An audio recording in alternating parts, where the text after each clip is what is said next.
నా పేరు మల్లికమ్మ, పలంనేరు మండలము, మాది ముసలిమడి గ్రామం, ఏటిగడ్డ ఇల్లు. మాకు డామ్ మీద నీళ్లు వస్తున్నాయి, రాని అవ్వలేదు. మా వల్ల పింఛన్ తీసుకునేకి సౌకర్యం లేదు, పిల్లలు స్కూల్ పోయేకి సౌకర్యం లేదు. 15 కిలోమీటర్లు తిరుక్కొని పోవాలి, 5 కిలోమీటర్లు తిరుక్కొని పోయే దావ వదిలేసి మేము 15 కిలోమీటర్లు తిరుక్కొని పోతా ఉన్నాము. మాకు సౌకర్యం లేదు. మాకు తొందరలో డామ్ బ్రిడ్జి కట్టి ఏర్పాటు చేయాలా.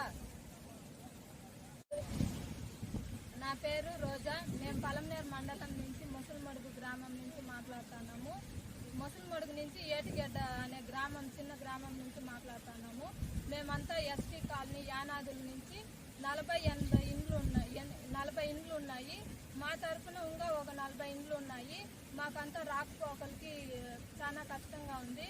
డామ్ పైన పోవడానికి చిన్నపిల్లల కాటి నుంచి పెద్దోళ్ళ కాటి నుంచి అందరూ భయపడుతున్నారు. దానిపైన పాంచి కట్టడం వల్ల రేషన్ షాప్ కానీ, పెన్షన్ కానీ, పిల్లలు బడికి పోవడం కానీ చాలా ఇదిగా ఉంది. మేము ఇప్పుడు వీటి నుంచి ఒక 15 కిలోమీటర్లు దాదాపు దూరంగా పోయి ముసలిమడుగు వెళ్తున్నాము.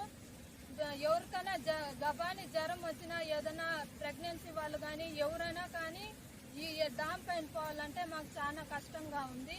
మాకు డామ్ రెడీ చేయాల్సిందిగా కోరుతున్నాం. బ్రిడ్జ్ కావాల్సిందిగా కోరుతున్నాం.